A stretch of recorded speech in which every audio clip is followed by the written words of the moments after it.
Hello, my name is Matthias, and I am a farmer in Bethany. I farm wheat and barley and work the ground. It's not easy, but it's a good life. I'm married, and I am married, and I have 5 kids. And my 5 kids, they help me in the ground, and they're really wonderful. My wife, God bless her, we've been talking about a lot recently, and she says that I am pretty simple. Now, I take that as a good thing. I am simple. I work the ground. I praise Yahweh. I know my community. I have a good life. But she keeps telling me more and more that I need to think more about emotions, how people are feeling. Maybe this is just something in my time. I don't know about you people. Maybe wives are different now, but she keeps telling me I need to listen to my feelings and think about others' feelings. See, before, it was simple as this. It was either a good day or a bad day. I was either happy or angry. Life was a lot simpler. But recently, things have been different. For example, not too long ago, a friend of mine who I know in Bethany, a friend of mine died. And I've known him for a really long time. You might know that I've known him since high school, but we don't have high school, but I've known this guy for a really long time. I knew everything about him. Now, we weren't the closest best friends. He would kind of do his own things. He was very close with his family, but Lazarus, he was my friend. And Lazarus died unexpectedly. I don't even know exactly what happened to him, but we heard news, and it spread like wildfire around Bethany that Lazarus was dead. That was a bad day. So me and my wife and my 5 kids, we made them some bread from the wheat and barley that we farm. So we brought them over some bread, and my wife, she was designated as one who was going to help cry.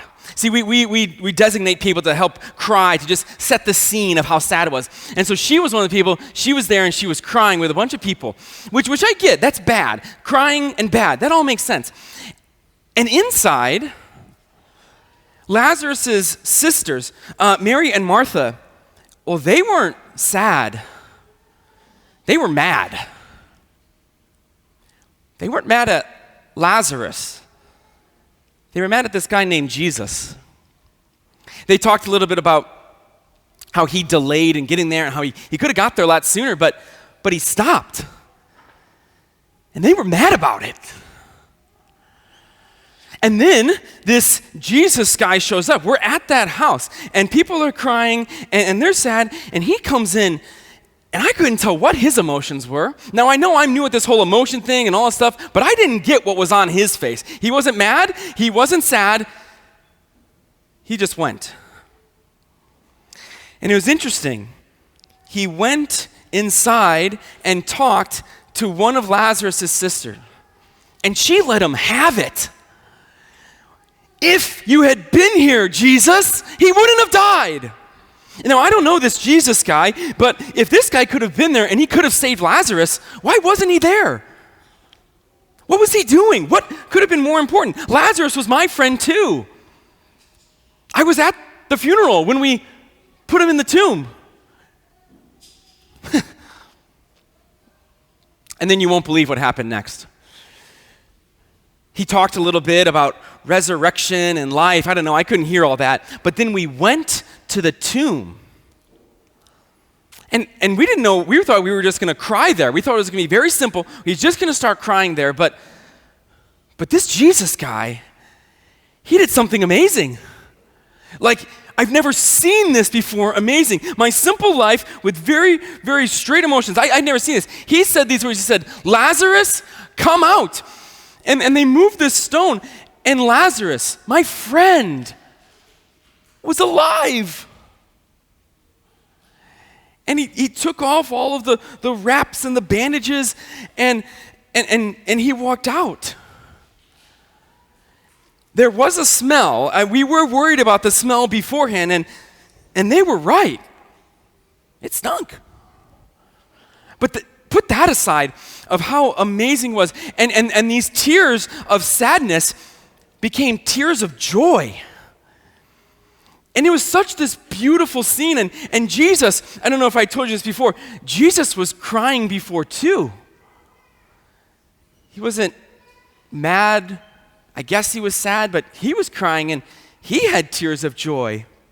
And I look at Lazarus as he came out, and I dapped him up, I gave him a high five, and we were talking, but when I looked at his face, I couldn't tell what was going on in his mind. There was a lot of emotions there. He was confused. I'm sure of that, because we were all pretty confused. And he was bewildered. My wife's been trying to teach me these new emotion words, like bewildered. And he was also yearning. Like he had just been somewhere that wasn't bad. Now, I don't exactly know where he was or what was happening, but he wasn't just shouting for joy. He had all these emotions inside. And I didn't know what to do.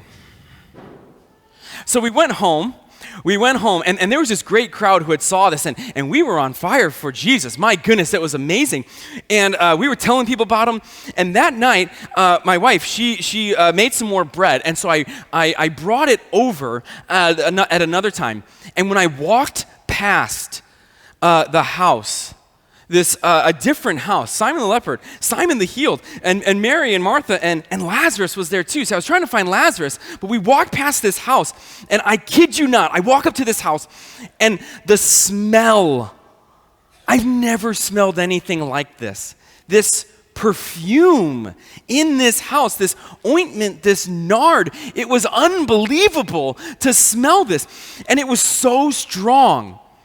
See, this perfume, this nard, that I think my wife was telling me that this was a very expensive ointment.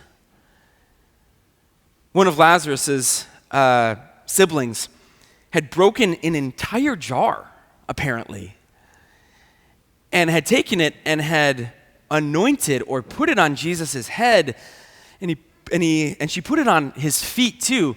And I didn't see this part, but somebody said that she even took her hair, a woman's prized possession of beauty, and she took her own hair and wiped his dirty feet. I was walking by, and as I looked in the window, I told Lazarus later that I wasn't invited to this party, but that's okay. But I went by, and I looked in this window, and as I looked in there was a whole lot of different emotions in there. Now remember, I'm new at this whole emotion thing. I'm trying to learn it. My wife's teaching me. But Mary, well, she was crying, she was happy, she was worshiping, she was doing all the things. And Jesus was beaming. I would say he was beaming with pride. The disciples were maybe more confused, and there were some people, one of them whose name was Judas, he was upset. He was so mad, and he said something about, we could have given this money to the poor. And myself as a farmer, I get what he's saying about that too. But in this room, everybody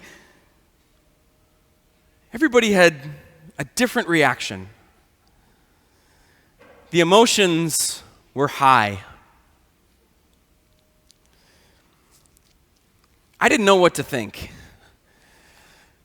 I didn't know. I left the bread and I walked home. See, Bethany is about 2 miles away from Jerusalem. And so we were going up to Jerusalem for a Passover feast, as we do every single year. But news about Jesus had been spreading. And I was one of the people who were telling people about Jesus because from my very own eyes, I saw him raise Lazarus from the dead. I saw the ointment put upon him. And so a bunch of people are gathering and they are getting excited. The king is coming. The king is coming. The king is coming. And so what we do when kings are coming, we go up and we find branches. In our scriptures, they talk about when we are to cut palm branches down and we are to lay them on the road in order that he can get by easier. In order that he would be connected to all of our scriptures. And so we believe, and I know this too as I've seen Jesus, that he's truly God. That my ancestors, time and time and time and generations before us, well, we've been waiting for him. And so a bunch of us, we are happy. Or my wife would tell me, use something other than happy. We are elated. We are overjoyed that the king has come. But I got to tell you something. As we were doing this, as we laid it on the ground, not everybody was happy. Not everybody at all. See, the Pharisees, religious leaders who I respect, who I look to for guidance, who order life and who teach us about the teachings of God, who read and are wise. Well, they have not liked what Jesus has been saying. They were really upset. See, after Jesus raised Lazarus from the dead, they tried to kill Lazarus too. And Jesus was saying all this stuff, and it's been growing and growing and growing, and apparently it's been getting worse and worse and worse and worse until it's kind of hit a heated point. Things are about to explode. Because Jesus is making these claims, and our religious leaders are saying no. So Jesus is coming in, and there is this huge mix of emotions. I'm overjoyed, and other people are trying to kill him. But all these other people who have these palm branches, they're lining the streets. And some of them saw Jesus at Lazarus' tomb, and some of them haven't. And so I'm not exactly sure what emotions they're feeling. I don't know exactly, but again, I'm new at this. I'm still learning. I'm going to ask my wife later, why was everybody else so excited? Or why were they angry? Or what were they feeling? See, I think some people who had gathered for this celebration with palms, some of them thought that this king that we were celebrating, they thought that this king was going to go in and overthrow Caesar. And if you know anything about how much we're being taxed, especially the wheat and barley tax, don't even get me started on the taxes on our farming stuff right now. But if you know anything about the taxes that we're doing and overthrew us and how we're being oppressed by the Romans and a whole other people, though we've been oppressed for almost our whole existence, they think that he's going to come in and overthrow that. But I don't think that's it. I don't think that's what Jesus came for. See, other people in this, they're getting upset, but they don't even know what's going to happen. Even his disciples were confused. Even his disciples didn't even understand the party that we were throwing. So we lined the streets and we said, Hosanna. Blessed is he who comes in the name of the Lord. And he is doing this thing called angaria. I don't know if you know this word, but angaria is a term where a political or a religious leader can come in and they can demand an animal for their use. No questions asked. And so it's interesting, as Jesus rode in on that donkey, which our scriptures talked about, as he is doing Angaria, which says that he has the power, the authority to call a donkey, and anybody has to give it to him. Well, I didn't know he had that kind of power. But he has a donkey, and he rides in. And we've all gathered around, and we're all singing this name.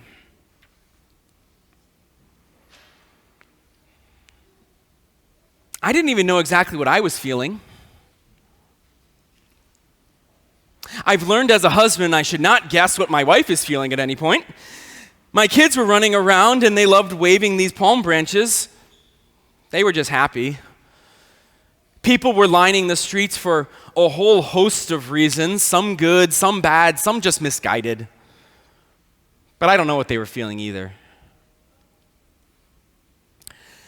Now, I'm new at this, but I got to tell you, when I looked at Jesus' face, I can tell you I've never been more confused of what one person was feeling at a time.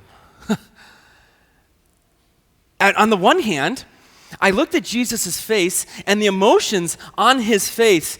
He was proud, triumphant, a king on a donkey that had never been ridden on before. As he comes in on this horse, as he comes in with all of this fanfare, as people are chanting his name, he didn't tell them to stop. He was proud. He was kingly. And yet at the same time, he wasn't hooting and hollering and having the spotlight on him. In fact, I don't know how to explain it, but he almost looked sad. You guys ever see somebody who is kind of just burdened down by a lot, who's so sad that you can see it in their eyes, that there's something behind their eyes? Or have you ever seen somebody who has so much to do and so much weight on their shoulders that their shoulders literally sag? Well, that was Jesus. That was Jesus for sure. A king with a parade, and yet sadness and pressure of what he was about to do.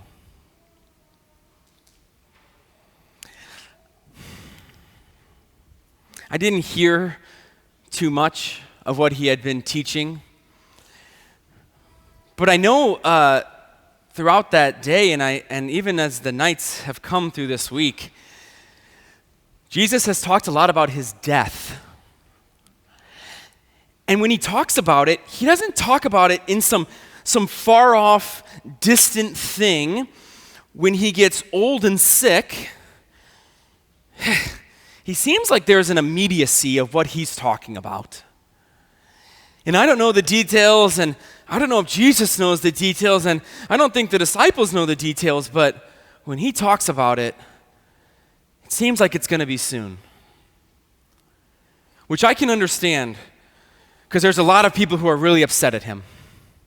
There's a lot of people who want to see him killed. And yet there are so many people who are overjoyed and glad and elated that he's there.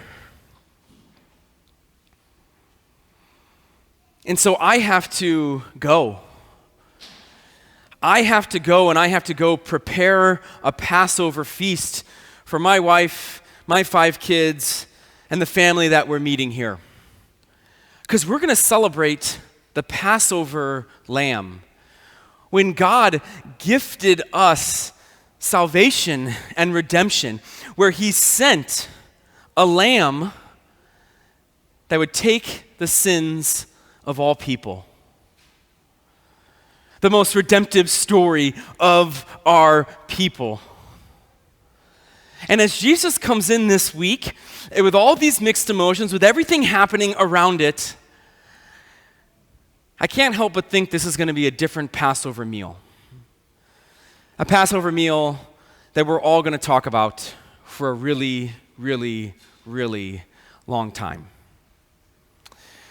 I'm going to go now and prepare this meal with this mix of emotions within me. Goodbye.